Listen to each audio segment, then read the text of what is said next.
Ted Dabrowski, thanks for joining us again on the Illinois Channel. It's been a while since we talked, but we wanted Thanks for to having bring. me, Terry. Yeah, thanks for being with us. We wanted to bring to the attention of viewers and voters in Illinois that there's a constitutional amendment that they're going to see on the ballot. And aside from there being some commercials about it, I think a lot of people still don't know really what this is about.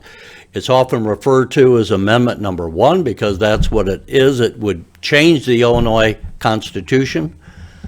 And so that's what we're going to be talking about. And you've looked at this. So if you would, give us an overview, and then we can maybe show the viewers some of the language that's involved and why you think it would not necessarily improve conditions the way that we're being led to believe it would via some of the political commercials that have been produced. Oh, well, thanks, Terry. Yeah, Amendment 1, it's the biggest issue on the ballot this November. And the reason I say it's the biggest issue because it's a constitutional amendment. And so what goes in that Constitution will stick around forever unless the amendment can ever be amended or taken off. And really, people should care a lot about this thing. If you care about property taxes, you better care about this amendment. If you care about parents' rights, you better know what's in this amendment. And of course, if you care about union powers, either because you want more union powers or you think they have too many already, and I'm talking about the public sector unions, the government unions, then you really care about this amendment. And the reason why it's so important is because this amendment will take all the government union powers that exist in Illinois already. They're already some of the strongest union powers in the country, and you can see that by how the Chicago Teachers Union operates, for example. It takes those powers and enshrines those powers into the Illinois Constitution as a right, much like freedom of speech, freedom of religion. This would become a right to organize and collectively bargain with a whole bunch of new powers as well. That will be in the Illinois Constitution, making the unions the most powerful by far in the country. We have some graphics that you put together, you at Wirepoints have put together. Let me bring up the first one. There's 4 graphics we'll share with the audience. And Ted, if you can here, it says, go ahead and why don't you tell us what this is here? So the first part of the language, we've broken it up into 3 parts. The first part is where it effectively cements the government union powers into the Constitution, and it gives them new rights. And so here's the language.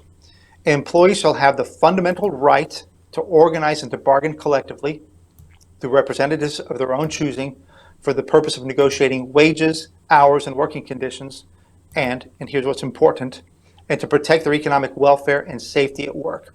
So what this part of the amendment does is it says, we're going to take these rights, which Illinois already has some of the most strong union rights to negotiate and bargain in law, this legislated law. We're going to put that and plug it into the Constitution. So we're going to make it forever. Their rights and their powers are going to be enshrined in the Constitution forever. But they're also going to give the unions even more power, and that's to defend and protect their economic welfare and safety. So think about that. The government unions can now expand their negotiating powers over things that they might deem as economic welfare. Well, maybe that means affordable housing in a teacher's contract. If it's safety, it might mean, well, we're going to negotiate forced vaccinations in the contract. And all of that would be protected by the Illinois Constitution. Some of the people who support the public sector unions and want more powers for them, then this is an amendment for them because this clearly gives them the biggest powers in the country. No state in the country has done that kind of enumeration of powers in their Constitution. The state constitution already has what we call the diminishment clause, which says that you can't diminish pensions. And that has confounded the legislature, which tried to reform the pensions because, as you and I have talked before, Wirepoints has done a lot of coverage. I think a lot of people are aware that the Illinois pension systems going to state workers are wildly out of balance, creating every year more debt for taxpayers, and they can't be changed. I mean, if as a family budget or a small business, anyone's budget, if you're in debt, you would try to adjust for that. You would cut back on your costs. But you can't do that in the state of Illinois on the pension systems because of the diminishment clause.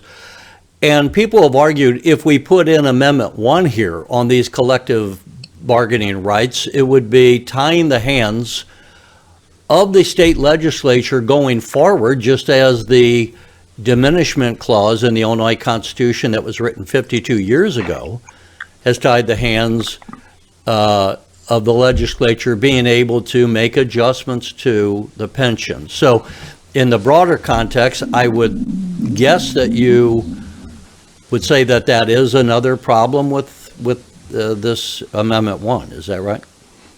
Well, yeah. Well, again, if you want more union powers, it's not a problem. It's a benefit. It's a feature. If you're a taxpayer, just the same way, they put this like in pensions, they put the pension protection clause in the Constitution.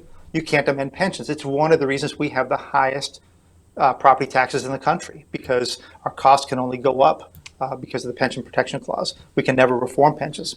Well, let's go to the second slide, Terry, because you'll see that. Yeah, let me bring this up, and it says here that no law can diminish collective bargaining rights. Yeah, so this has got its own kind of language, just like the pension protection clause. And so if you're a taxpayer, ordinary resident, then you're really worried about this, because it says no law shall be passed that interferes with, negates, or diminishes the right of employees to organize and bargain, over wages, et cetera, and their conditions of employment and workplace safety. So here you go again, very similar language, where if these powers are given and granted to the public sector unions, and they've agreed to something, well, lawmakers, the legislature, is no longer able to come in and say, wait a minute, we're going to pass a law that brings those taxpayer costs down, for example, or maybe we'll want to merge a few school districts to reduce the number of units of government we have in Illinois. Well, they say, no, you can't do that, lawmakers, because no law shall be passed. And therefore, it's effectively a one-way ratchet. The idea of a democracy is that the citizens rule through their representatives. So we elect representatives to the state legislature. And the legislature, let's say, for the sake of discussion, Illinois became, over the next 5 or 10 years, more conservative and said, hey, we might even say more practical, that we have to make changes in some of our pension laws, in some of our labor laws. But now they wouldn't be able to do that. The legislature would not be able to express the will of the people, because we have enshrined in the Constitution of the state of Illinois public policy, which therefore is virtually impossible to change. And we saw under Bruce Rauner, when he was governor, I think he was trying to say we ought to have the ability, I mean, whether you agree with them or not, this was a recent example, you ought to have the right of collective bargaining at the local level. So if Effingham, to pick a city, wanted to say you have the right to work without being a member of a union, that they could do that. And it seems it seems to me this, like why are the unions pushing this amendment? It seems to me that might be a response to in part to what Bruce Rauner was doing when he was governor, or what he tried to do. Am I on the right track? Or yeah, you're on the right track, and I'd like to cover that in the next slide. Let me just finish this one point. Okay. And this is the power.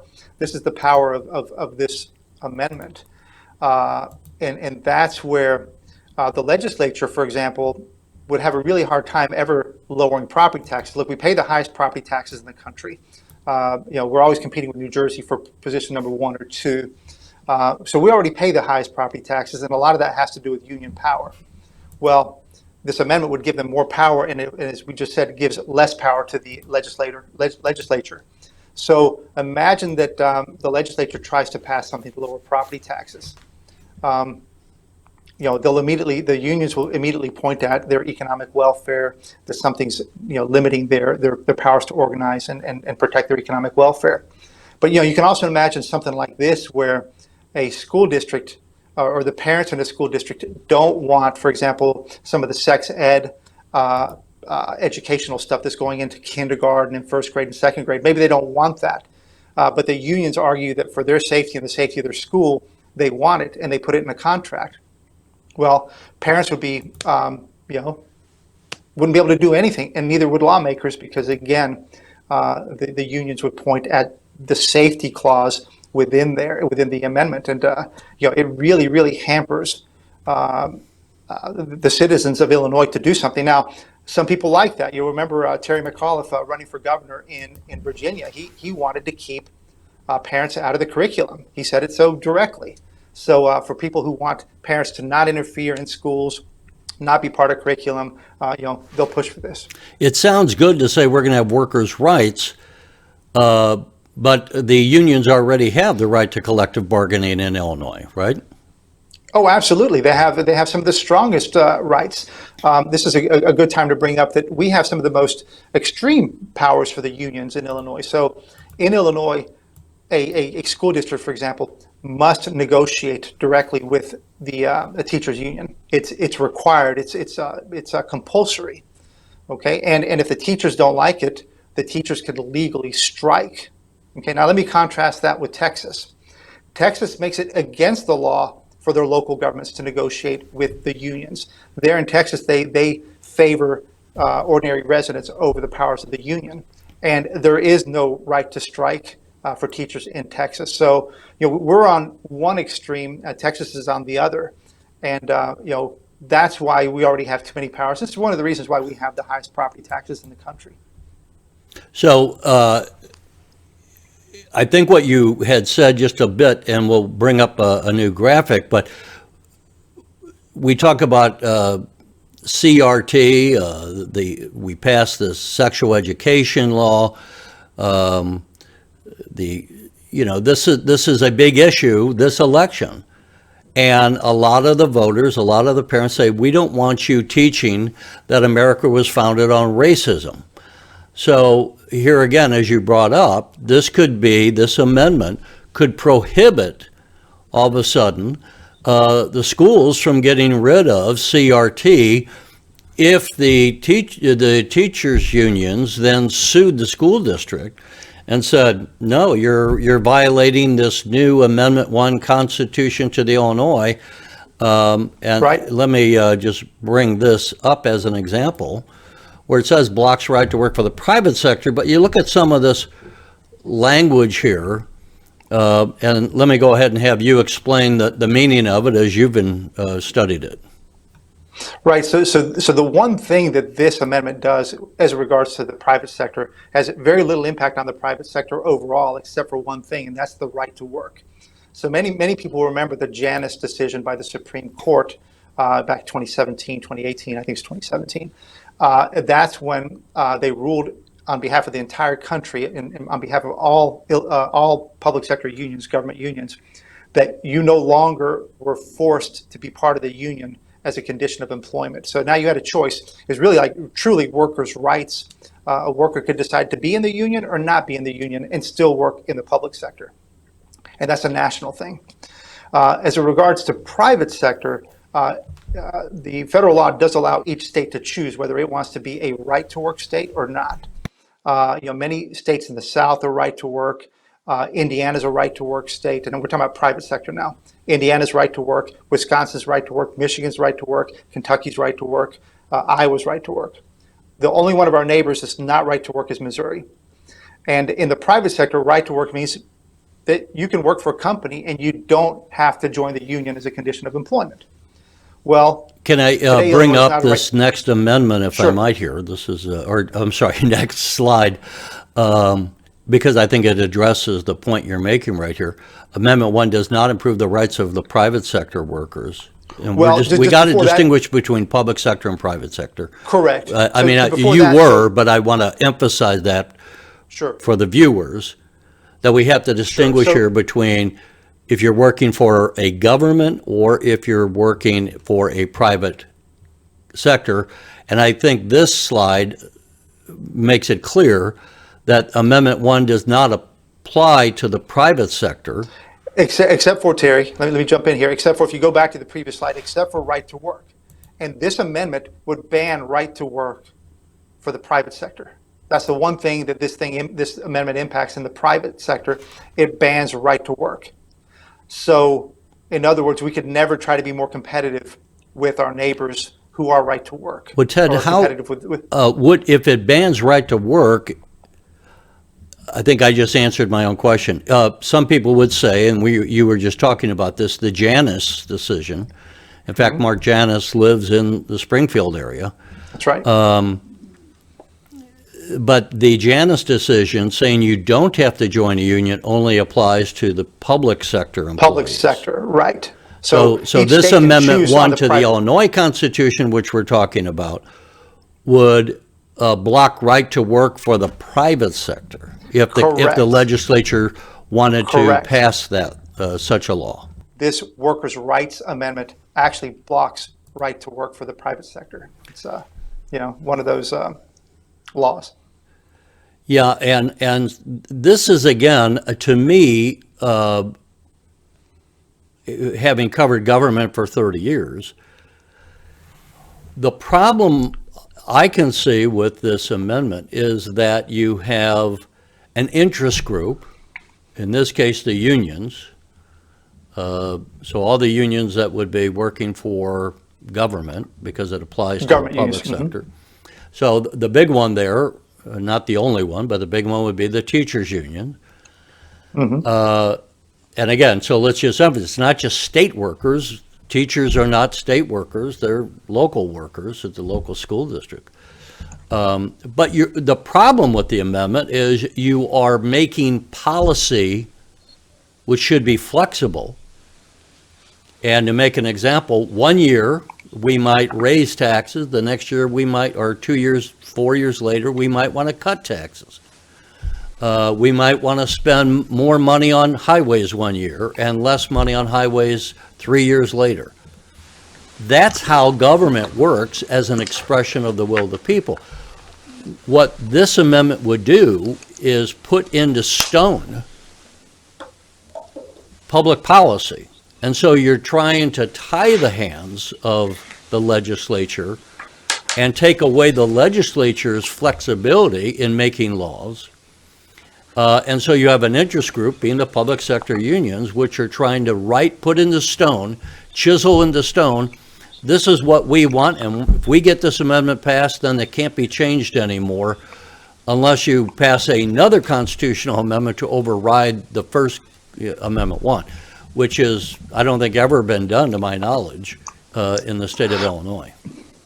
Well, and Terry, it's a little bit more than that. I would argue that this amendment, much like the Pension Protection Clause or the pensions, effectively lock in two classes of workers.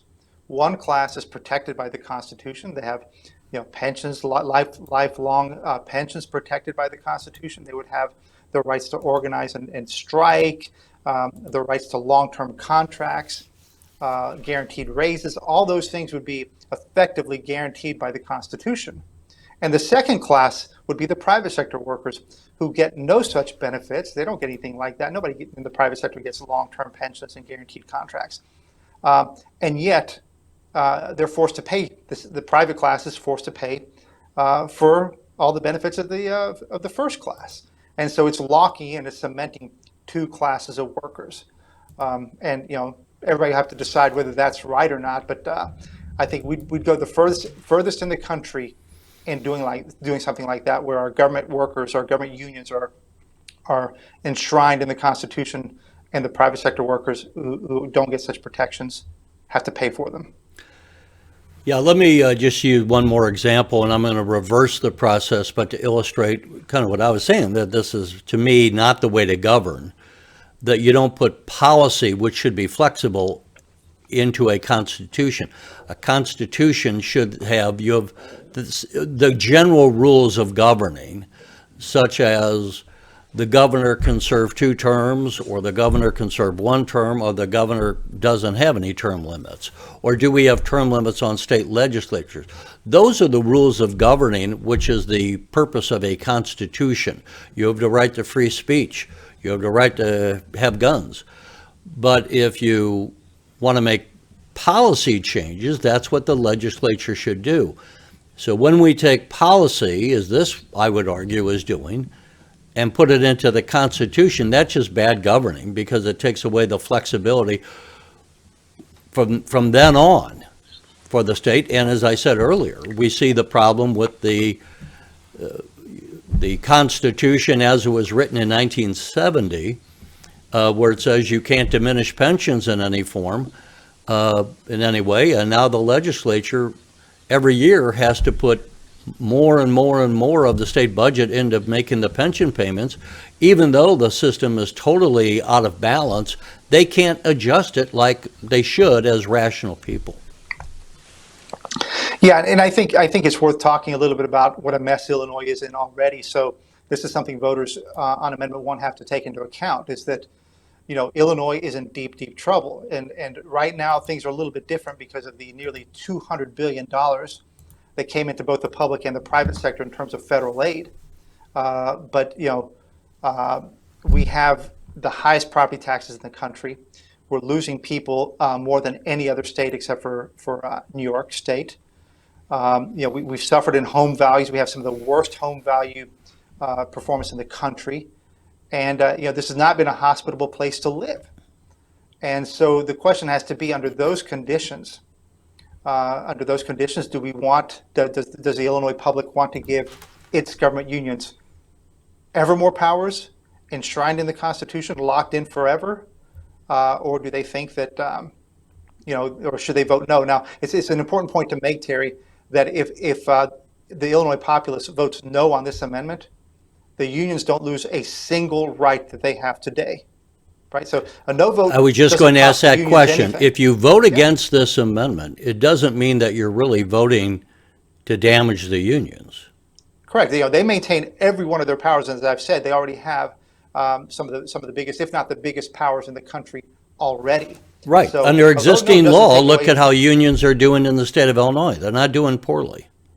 No, And again, this would be for the public unions. So we've seen the growth of power and money and resources of the teachers unions, and again, all the other employees, 70-something thousand people working for the state. I don't know how many other thousands, if you know, are working for municipal government throughout the state. So it's not like they're really. Terry, Terry, I wanted to point out one thing. We wrote a research paper a few months ago on education and the failures of education in Illinois, and we have, I encourage people to go read it. It's in our website.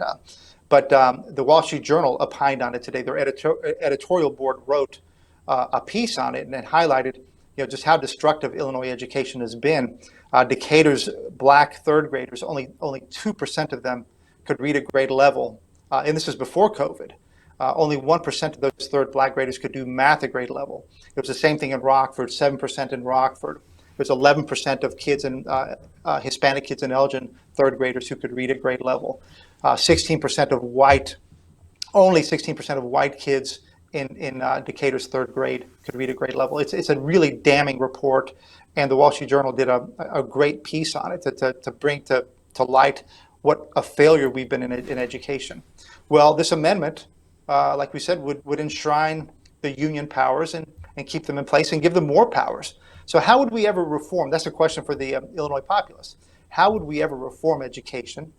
How would we ever do school choice or vouchers or consolidations or any kind of major reform that, let's say, take away all this money from the massive number of administrators and give it to the teachers? How would we ever do that if, in fact, they would always be claiming that we're hurting their economic welfare?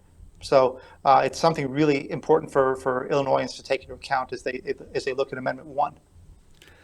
And I'm going to make some things up here, but I mean, I'm just offering an example. What if right now, let's just say, a municipality in the state of Illinois, their police force is going out, and it's hard to find people to join the police force now. We know that the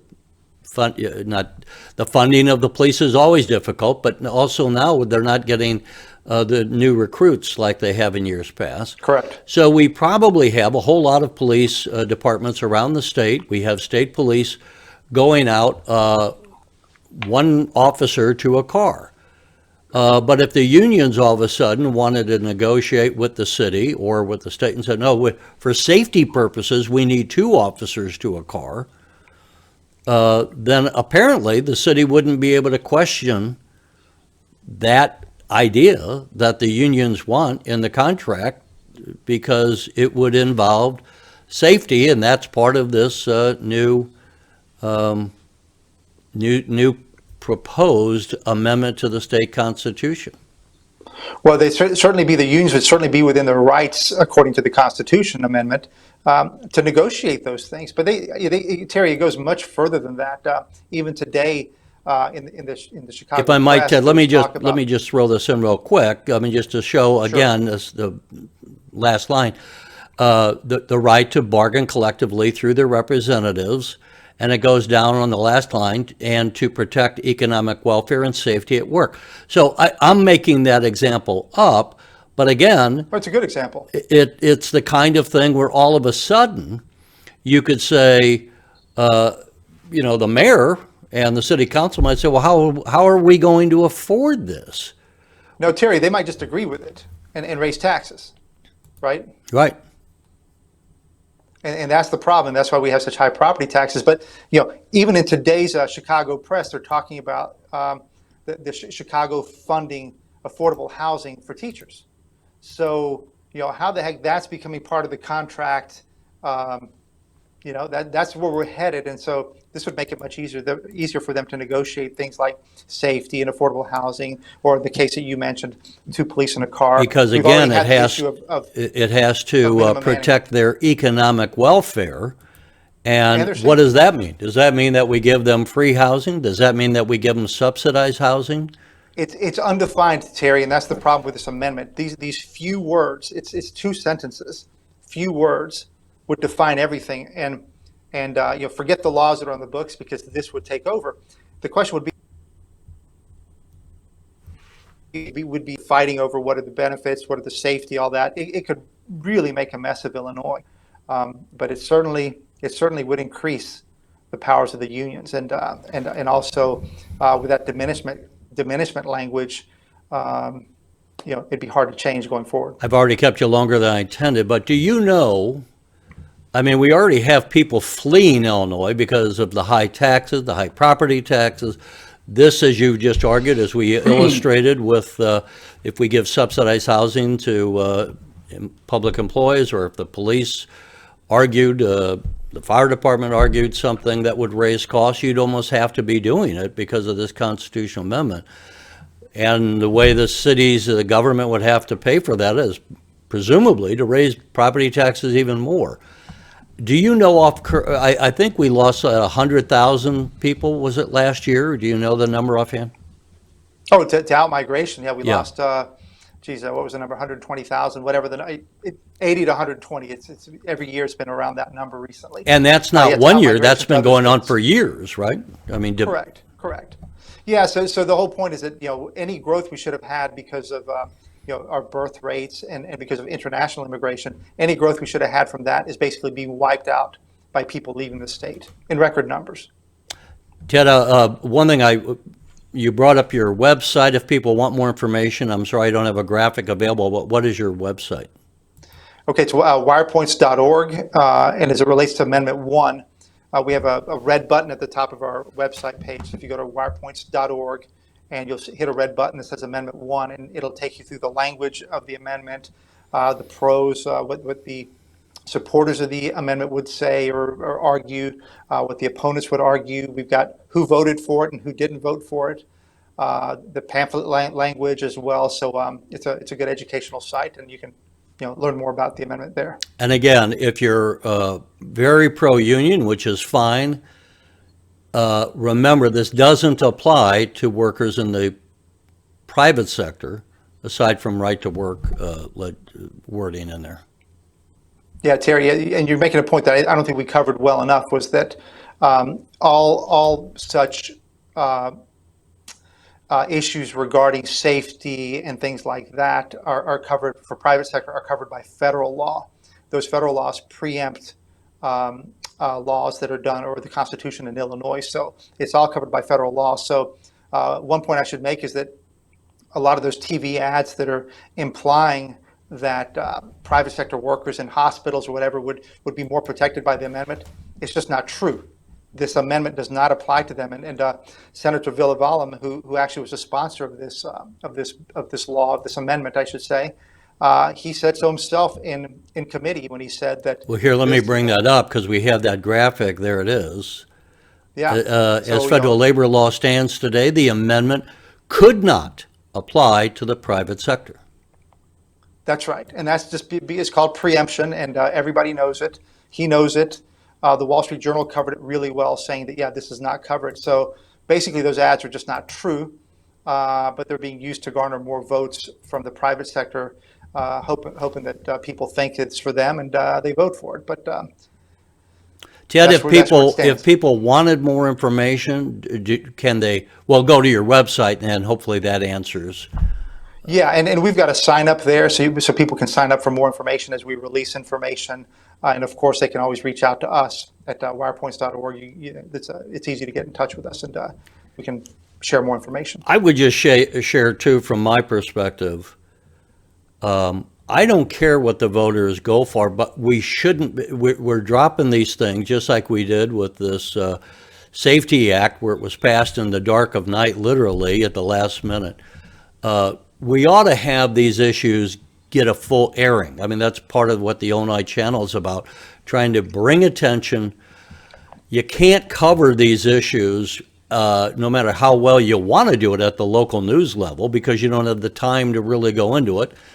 And the idea that we should be voting to change the Illinois Constitution based upon information we get predominantly on television from political commercials is just not the way to govern, folks. That's not how our democracy should be working. We ought to give a lot more attention to this, have a lot more airing, and discuss it as a society before we chisel in stone and put into a constitution what is in effect policy, not the rules of governing.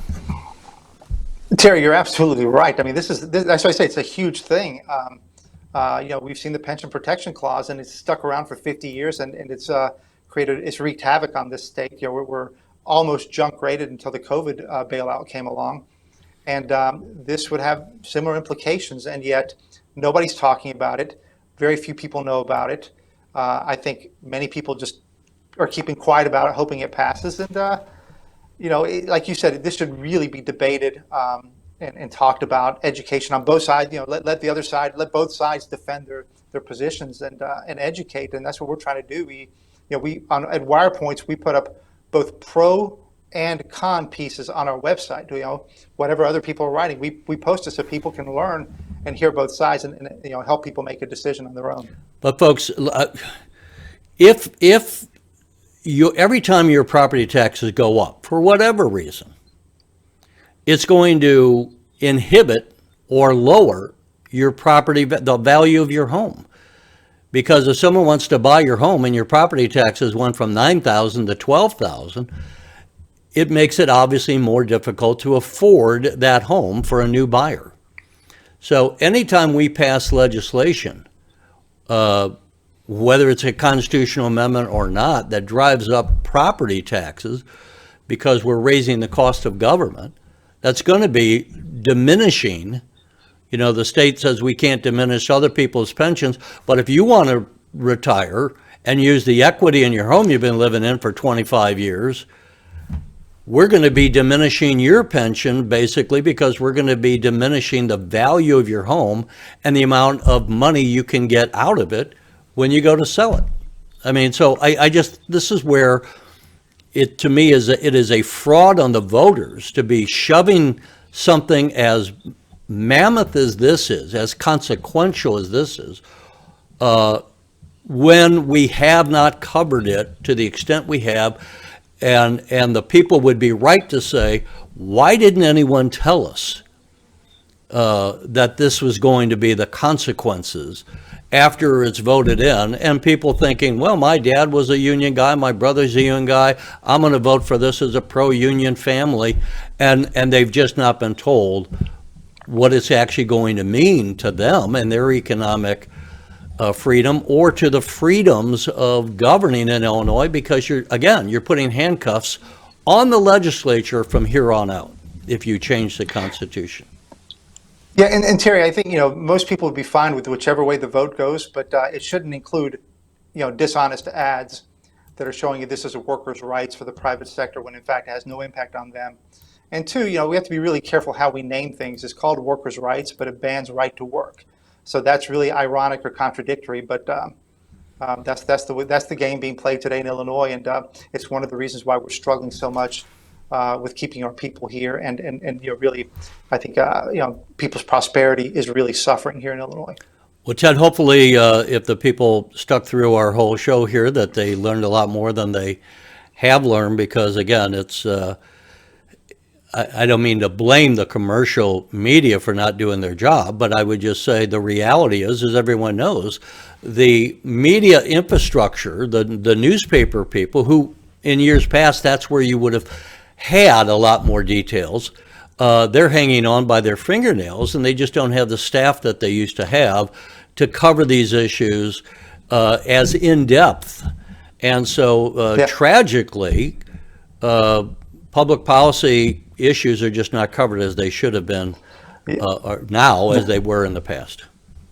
Well, Terry, it's one of the reasons we exist. We see this gap of there's no coverage on things like this. COVID was another example. The pensions are another example. The education failures are another example. So that's why we exist, and I appreciate you giving us enough time to talk about this issue in depth, and we hope that people come to wirepoints.org to learn more. All right. Ted Dabrowski, thanks again so much for joining us. Thank you, Terry. I appreciate the time. Okay. Take care. Thanks for watching, and if you haven't already, please consider subscribing to our channel. And while you're at it, please leave us a comment. Thank you for watching.